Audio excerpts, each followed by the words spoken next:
Je vais vous présenter un build sur le Ebon Jaguar. C'est un mec que j'ai acheté récemment, que j'aime beaucoup. C'est rapide, c'est puissant. Malheureusement ça encaisse pas très bien les coups, mais il lui faut bien un défaut.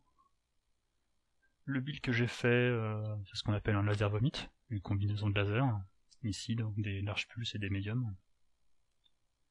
J'ai utilisé le châssis B, que j'aurais pu, à vrai dire, utiliser de manière pure, car j'aurais assez de hardpoint. Mais j'ai mis donc le torse gauche du Ebon Jaguar A, parce que ce que je veux, c'est ça. Donc c'est deux emplacements de laser qui sont très bien placés en hauteur pour pouvoir poker au-dessus de montagne ou de je ne sais quoi. À ce propos, vous remarquez que dans mon build, j'ai un lance-flamme qui me sert quasiment à rien, ici, et il me sert à placer des larges pulses laser en hauteur. Car la première arme que vous mettez sur le mec va se retrouver ici, en bas du cockpit, et donc ça va être beaucoup moins facile pour poker.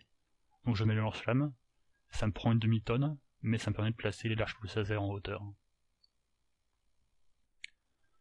Donc après au niveau du build, j'ai donc les larges pulses laser dans le torse, 4 lasers dans les bras, et tout le reste est rempli de heatsink. J'ai un Targeting Computer 3. J'aurais pu, en mettant plus d'armure dans les jambes, remplacer ça par un Targeting Computer 1 et un heatsink supplémentaire.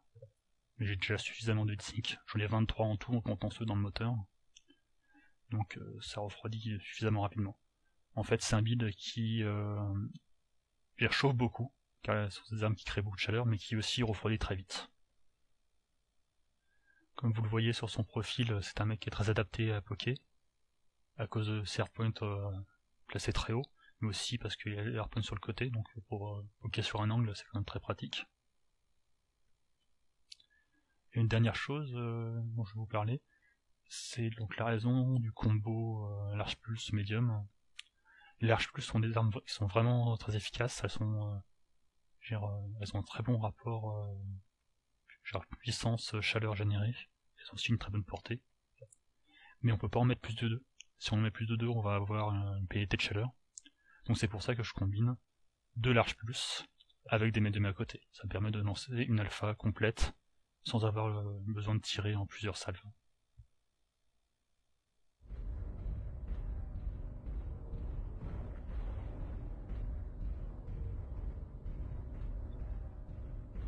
Je vais essayer de me poser sur la crête pour poker un petit peu ce qui dépasse. Je fais très cher ce Jenner, mais il a 2 potes qui débarquent, et du coup je suis pas sûr que ce soit un bon échange de ma part, donc je vais me repositionner.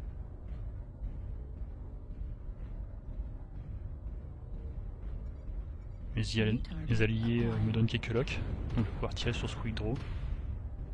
J'utilise que les armes du côté gauche pour pas tirer sur mon pote.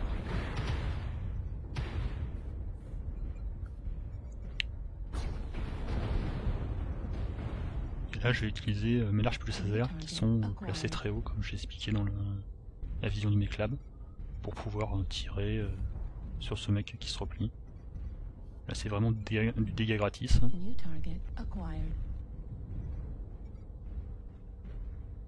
Et du coup à cette distance mes médiums lasers ne serviront pas à grand chose. Et ça me servira à rien de m'exposer pour pouvoir les tirer. Les alliés sont sur le côté droit pour tirer sur un Direwolf qui est isolé. Malheureusement je ne peux pas les supporter, donc je vais me poser un peu sur le côté pour pouvoir utiliser mes armes qui sont bien placées pour poker sur les bras et tout ça. Mais j'ai aucun angle. Ce que j'ai pas vu c'est que mes alliés ont continué à tourner, donc je me retrouve un peu isolé sur le côté. Et les ennemis, ils arrivent par la gauche. Je mets une grosse alpha dans le mec de tête, histoire de me faire un peu réfléchir. L'alpha est vraiment très puissante sur ce mec. Ça peut suffire à faire peur à un ennemi qui commence à avancer sur vous. Par contre, ça chauffe. En particulier sur cette map qui est très chaude. Là je pensais que le quick draw était de l'autre côté du rocher, c'est pour ça que j'ai commencé à viser, mais il était pas à l'endroit que je voulais. destroyed. New target acquired.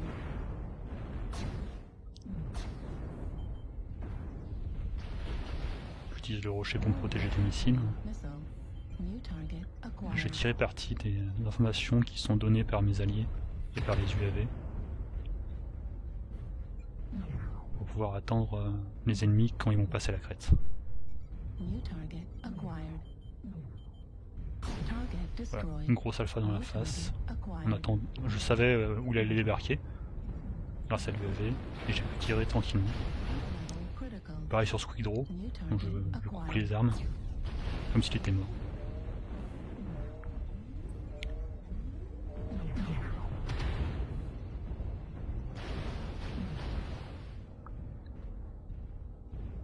Je suis pas super à l'aise face à ce cheetah.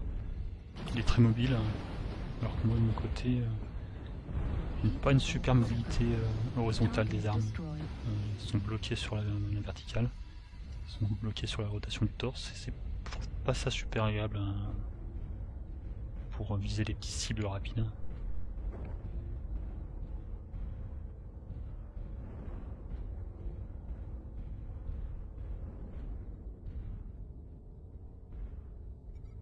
Target acquired.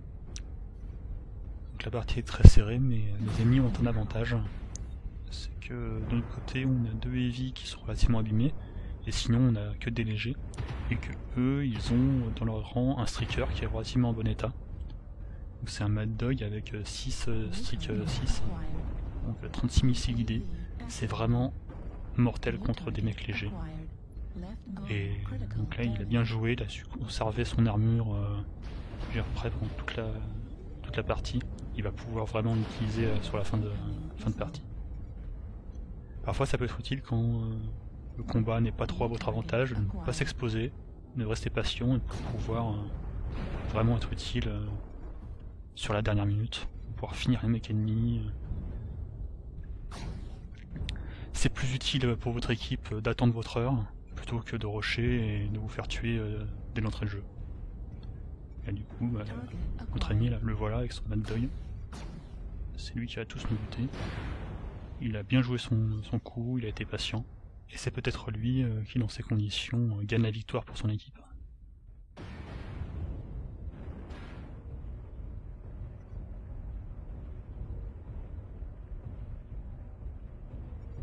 New target acquired.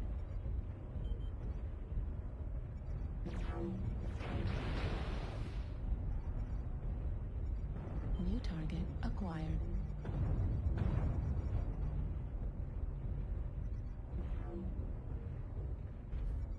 Target Il y a acquired. un principe simple à MechWarrior, vu que vous ne pouvez pas régénérer vos mecs. C'est que si vous infligez du dégât aux ennemis et que vous n'en prenez pas, bah, c'est bon pour vous. Donc là, je tire un peu sur les mecs ennemis qui se traversent. Ils ne tirent pas dessus, ils tirent sur personne. Donc c'est ça de prix. Et ça donne moins à infliger quand on arrivera au vrai combat. Par contre, là je suis un peu trop avancé, je suis pas hyper à l'aise. Et les ennemis sont vraisemblablement plus sur la droite. Donc je vais progressivement me décaler, rejoindre la pointe de l'attaque.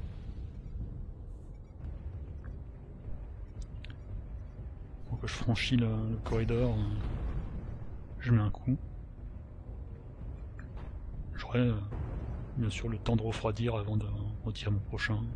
Donc c'est vraiment un coup gratuit. Là il a mis un autre corridor, donc c'est difficile de traverser. Je repère sur mon radar un UAV ennemi qui s'est affiché, donc je recule. Là du coup c'est pour ça que je regarde en l'air et que je passe en vision thermique, c'est pour essayer de le détruire. Je n'ai pas vu qu'un de mes alliés l'a déjà fait. Target destroyed.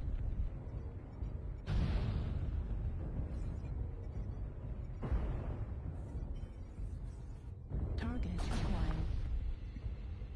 Là je peux tirer par-dessus mon allié, parce que mes harpons sont bien placés haut, c'est pratique. Et je vais utiliser l'arbre comme protection, le temps de refroidir. Je vais même utiliser mon coup de shot parce que j'ai eu l'occasion de tirer avant. Comme ça je peux tirer immédiatement. New target acquired. j'essaie de couper le moteur Excel de l'ennemi, et je vise assez mal, hein.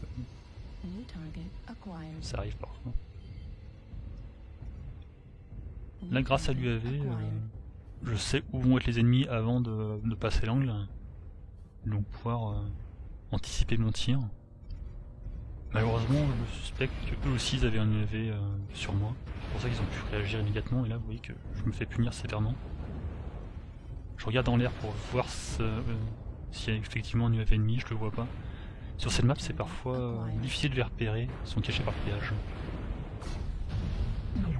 Alors j'en repère un qui est bien abîmé, j'essaie de le finir avant qu'il se mette à couvert. Et je réussis.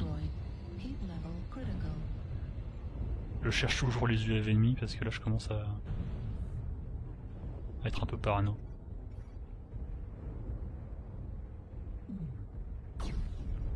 New target acquired. Ainsi par des missiles, je prends une volée de laser, je prends mon très cher, je drop à temps. Mais abîmé comme je suis, je vais devoir jouer très prudemment jusqu'à la fin de la partie.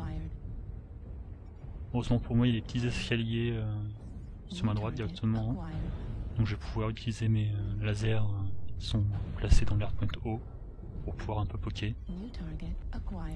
Là, je me lève un peu trop haut, j'aurais voulu avancer, moins me découvrir. Comme ici, là, c'était pas mal. J'ai mal visé, mais là, je me suis uniquement découvert ce qu'il fallait. Et je vais attendre que mes alliés avancent un petit peu, qu'ils attirent les tirs ennemis. Là, comme Statelas qui avance, je vais pouvoir sortir. Mon Atlas se fait tuer. Donc je recule en exposant mon côté droit qui est relativement encore avec un peu d'armure.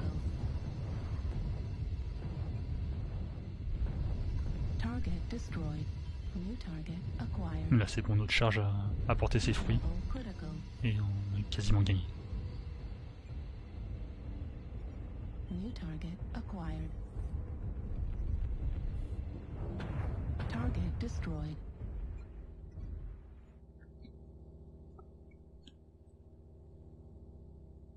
Donc voilà, c'est donc un Ebon Jaguar avec un build laser. Vous voyez, très efficace, avec une très grosse Alpha Strike, donc très bien pour poker à moyenne distance.